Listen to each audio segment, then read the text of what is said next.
ನಿಮ್ಮ ರಾಜ್ಯಪಾಲರಲ್ಲಿ ಕೂತಿದ್ದಾಗ ನೀವ್ ಹೆಂಗ್ ನಡ್ಕೊಂಡಿದ್ದೀರಾ? ನೀವು ಬಂದವ್ರು ಭಾಷಣ ಮಾಡಿದ್ರು ಮಾಡಿದ್ರು. ಹೌದು, ನೀವೇ ಹೇಳಿದ್ದೀರ ನಮ್ಮ ರಾಜ್ಯಪಾಲರು ಅಂತ. ಹೌದ್ರಿ, ನೀವೇ ಹೇಳಿದ್ದೀರ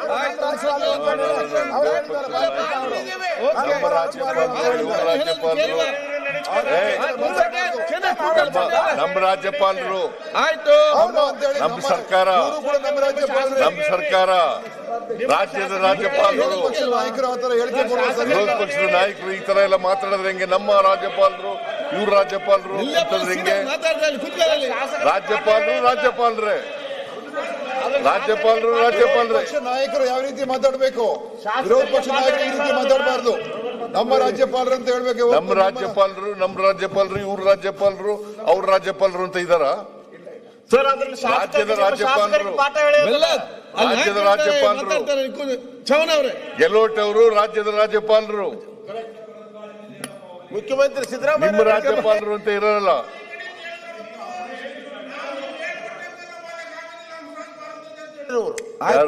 ನೀವ್ ಹೇಳಿದ್ರಿ ಈ ಕಡೆ ಬಂದು ಅವತ್ತು ಹಂಸರಾಜ್ ಭಾರದ್ವಾಜ್ ಯಾರು ಪುಸ್ತಕ ಓದಿಲ್ಲ.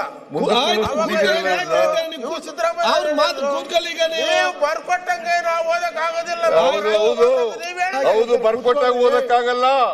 ನಾ ಬರ್ಕೊಟ್ಟಾಗ ಓದ್ತಾರ ಅವ್ರು ಓದ್ತಾರ? ನಾ ಬರ್ಕೊಟ್ಟಾಗ ಓದ್ತಾರ ಅವರು? ನೀವು ಇಲ್ಲಿ ಕೂತ್ ಹೇಳಿದ್ರೆ ಅವತ್ತು ನಾ ಬರ್ಕೊಟ್ಟಾಗ ಓದ್ತಾರೇನ್ರಿ? ನೀವು ಬರ್ಕೊಟ್ಟಾಗ ಓದಕ್ಕಾಗುತ್ತೇನ್ರಿ? ನಾವ್ ಓದಕ್ಕಾಗಲ್ಲ. ಅದಕ್ಕೆ ಹೇಳಿದ್ದು ಅವ್ರು ಏನ್ ಬೇಕಂತ ಓದಿದ. ಹೌದು, ನಾನು ಅಲ್ಲಿ ಕೂತಿದ್ದಾಗ ಹೇಳಿರೋದು. ನೀವು ಕೂತಾಗ ಹೌದು, ಈಗಲೂ ಹೇಳ್ತೀನಿ. ನಾನು ಅವ್ರು ಬರ್ಕೊಟ್ಟಾಗ ಓದಕ್ಕಾಗಲ್ಲ, ನಾ ಬರ್ಕೊಟ್ಟಾಗ ಅವ್ರು ಓದಕ್ಕಾಗಲ್ಲ. ಮತ್ತೆ ಅವ್ರಿಗೆ ಅವಮಾನ ಮಾಡ್ತಾ ನೀವು ಸರಿಯಾಗಿ ಓದಿಲ್ಲ ಅಂತ ಯಾಕೆ ಅವಮಾನ ಮಾಡಿದ್ರಿ?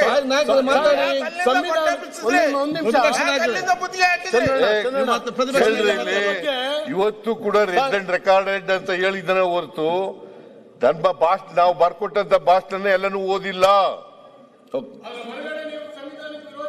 ಹೊರಗಡೆನೂ ಹೇಳಿದ್ದೀನಿ, ಒಳಗಡೆನೂ ಹೇಳಿದ್ದೀನಿ. ಈಗ ಚರ್ಚೆ ಹೇಳಿದ್ದೀನಿ. ರಾಜ್ಯಪಾಲರಿಗೆ ನಿಮ್ಮ ಸರ್ಕಾರ ಪದೇ ಅವಮಾನ ಮಾಡಿದೆ.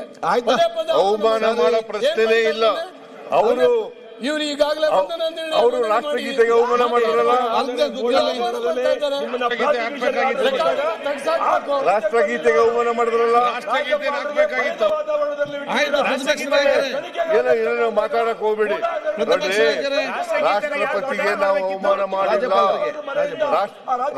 ಗವರ್ನರ್ ರಾಜ್ಯಪಾಲರಿಗೆ ನಾವು ಅವಮಾನ ಮಾಡಿಲ್ಲ, ಮಾಡೋದು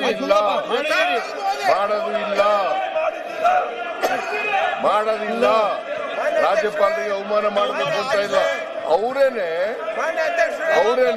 ನಾವು ಬರ್ಕೊಟ್ಟಂತ ಭಾಷಣ ಪೂರ ಓದ್ಲಿಲ್ಲ. 4 ಸೆಂಟೆನ್ಸ್ 5 ಸೆಂಟೆನ್ಸ್ ಓದಿದ್ರು, ಕೊನೆಯಲ್ಲಿ 1 ಸೆಂಟೆನ್ಸ್ ಓದಿದ್ರು, ಜೈ ಹಿಂದ್ ಅಂತ ಹೇಳಿದ್ರು, ಹೊರಟೋದ್ರು. ರಾಷ್ಟ್ರಗೀತೆಗೂ ಕೂಡ ಕಾಯ್ದೆನೆ ಹೊರಟೋದ್ರು. ಅವ್ರು ಮಾಡಿದಂತ ಅನ್ಯಾಯ.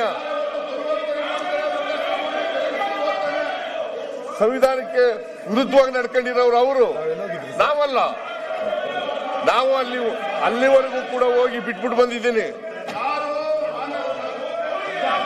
ಹೋಗಿ ರಿಸೀವ್ ಮಾಡ್ಕೊಳಕ್ ಹೋಗಿದ್ದೀನಿ, ಹೋಗಿ ಅಲ್ಲಿವರೆಗೂ ಬಿಟ್ಬಿಟ್ಟು ಬಂದಿದ್ದೀನಿ. ಕೊನೆಯಲ್ಲಿ ಅವ್ರಿಗೆ ಥ್ಯಾಂಕ್ಸ್ ಹೇಳ್ಬಿಟ್ಟು ಬಂದಿದ್ದೀನಿ. ಏನೇನೋ ಮಾತಾಡಕ್ ಹೋಗ್ತಿರಲ್ಲ. ಅಶೋಕ್ ಮಾತಾಡಿ. ಈಗ ನೀವು ಅವ್ರಿಗೆ ಅವಮಾನ ಮಾಡ್ತೀರಿ, ಅವ್ರು ಎದ್ದು ಮಾತಾಡ್ತಾರೆ. ಎಲ್ಲ ಹಿಂಗೆ ಎದ್ಬಿಟ್ರೆ ಹಿಂಗೆ ಸಂವಿಧಾನ ವಿರುದ್ಧ ಮಾಡಿದ್ದಾರೆ.